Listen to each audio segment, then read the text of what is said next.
কোনো আয়োজন আপনারা দেখেছেন কিনা? আসলে আমি একটু আগে এসে আমি শুরুতে কিছু মানে একটা ব্যানার এবং স্টেজ দেখে বুঝতে পেরেছি আজকে পর্যটন দিবস, এটাই আমার চোখে পড়েছে, এছাড়া অন্য কোনো কিছু আমার চোখে পড়েনি। মানুষের কাছে পৌঁছানোর জন্য আসলে যেমন আমি কক্সবাজারে এসে বুঝতে পারছি যে পর্যটন দিবস, যেহেতু এতে পর্যটন দিবস আমার মনে হয় প্রত্যেকটা উপজেলা ভিত্তিক কোনো যদি অনুষ্ঠান বা অফিসিয়ালি বা কোনো ইয়াতে যদি অনুষ্ঠানটা আরও বড় পরিসরে সব জায়গায় পৌঁছে দেওয়া যায়, সেক্ষেত্রে আমার মনে হয় এটা আরও ফলপ্রসূ হবে।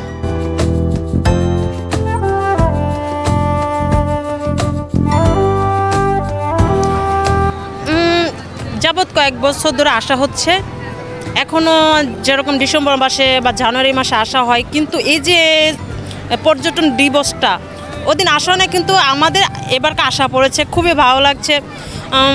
যেরকম হোটেলে ডিসকাউন্ট চলছে, খাবার হোটেলে কিছুটা ডিসকাউন্ট চলছে, ভালো লোকজন ও পরিবেশ খুব ভালো।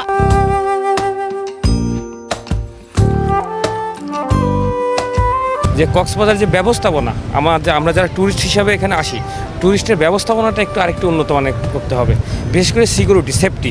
আমাদের এখানে সেফটি নাই।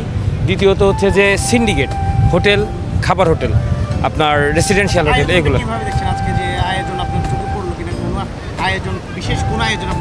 বিশেষ কোনো আয়োজন আসলে ভাই আমি কিভাবে আপনাকে বোঝাবো, আমি এখনো বিশেষ কোনো আয়োজন এখন দেখি নাই। আচ্ছা, হোটেল মোটেল জোনের মধ্যে একটা ডিসকাউন্ট চলতেছে, এই কোনো ফ্যাসিলিটি আপনারা এখন পর্যন্ত পেয়েছেন? হ্যাঁ, অবশ্যই পেয়েছি।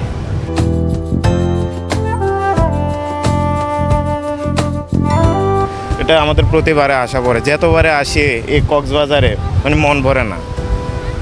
এত যে মানুষটা বারবার যদি কক্সবাজার আসে তার মন ভরবে না, কারণ এটার ভিউটাই অন্যরকম।